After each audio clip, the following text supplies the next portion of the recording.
और अब समाचार विस्तार से।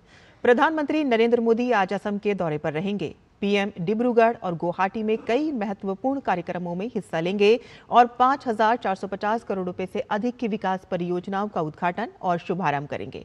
कनेक्टिविटी, डिजिटल इंफ्रास्ट्रक्चर, उच्च शिक्षा और स्वच्छ सार्वजनिक परिवहन से जुड़ी ये परियोजनाएं पूर्वोत्तर क्षेत्र के विकास को नई गति देंगी। ब्रह्मपुत्रा की धरती पर विकास का मेगा प्लान तैयार है। असम में कनेक्टिविटी, डिजिटल इंफ्रास्ट्रक्चर और परिवहन को नई धार देने के लिए प्रधानमंत्री नरेंद्र मोदी कई परियोजनाओं का शिलान्यास और लोकार्पण करेंगे। सुबह करीब 10:30 पर प्रधानमंत्री डिब्रूगढ़ के मोरान बाईपास स्थित इमरजेंसी लैंडिंग फैसिलिटी पर उतरेंगे, जहां वे लड़ाकू विमानों, परिवहन विमानों और हेलीकॉप्टर के एरियल डिस्प्ले का अवलोकन करेंगे। इसके बाद दोपहर करीब 1 बजे ब्रह्मपुत्रा नदी पर बने कुमार भास्कर वर्मा सेतु का दौरा करेंगे। करीब 3,030 करोड़ रुपए की लागत से निर्मित ये 6 लेन एक्स्ट्रा डोज्ड पीएसए पुल गुवाहाटी को उत्तर गुवाहाटी से जोड़ता है।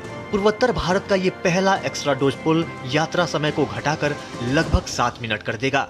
भूकंपीय संवेदनशीलता को ध्यान में रखते हुए पुल में बेस आइसोलेशन तकनीक और ब्रिज हेल्थ मॉनिटरिंग सिस्टम जैसी अत्याधुनिक सुविधाएं भी शामिल की गई हैं।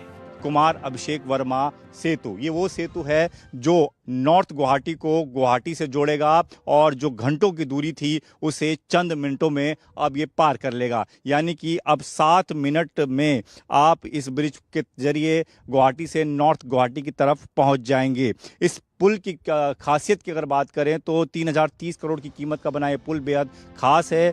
प्रधानमंत्री कामरूप जिले के अमीन गांव में पूर्वोत्तर क्षेत्र के लिए राष्ट्रीय डेटा केंद्र का उद्घाटन करेंगे। 8.5 मेगावाट क्षमता वाला ये डेटा सेंटर विभिन्न सरकारी विभागों के मिशन क्रिटिकल एप्लीकेशन को होस्ट करेगा और डिजास्टर रिकवरी सेंटर के रूप में भी कार्य करेगा।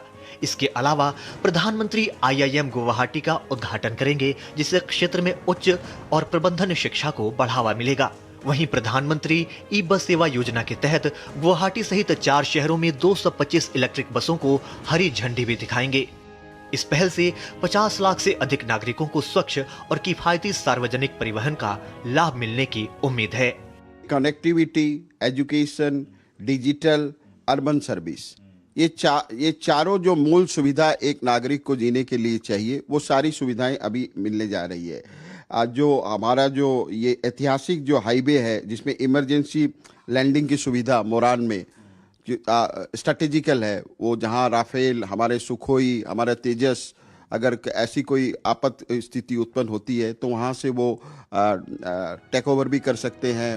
प्रधानमंत्री नरेंद्र मोदी के नेतृत्व में पूर्वोत्तर भारत के समग्र विकास पर विशेष ध्यान दिया गया है। असम में कनेक्टिविटी, डिजिटल इंफ्रास्ट्रक्चर और शिक्षा के क्षेत्र में हो रहे ये नए निवेश राज्य को नई ऊंचाइयों पर ले जाएंगे। 2019 में जो वो खुद उद्घाटन किया था ब्रिज का, अभी वो खुद ही अभी उसका इनोग्रेट कर रहा है। तो जो काम बीजेपी ने शुरू किया है उसको खत्म भी बीजेपी ने किया है। लेकिन इससे पहले हम लोग देखा था कि कांग्रेस जो करता था वो खत्म नहीं करता था, सिर्फ वो दिखाने के लिए करता था। मोदी जी जब आते हैं असम का लोगों का अंदर एक उम्मीद जगता है।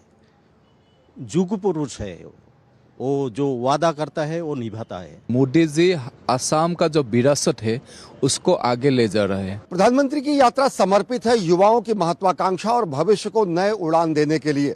प्रधानमंत्री नरेंद्र मोदी की यात्रा समर्पित है असम ही नहीं समूचे पूर्वोत्तर के विकास को नई गति देने के लिए। पूर्वोत्तर जो कभी देश के नक्शे का आखिरी कोना कहा जाता था, आज प्रधानमंत्री नरेंद्र मोदी के नेतृत्व में भारत के अग्रणी राज्यों में अपनी उपस्थिति दर्ज करा रहा है।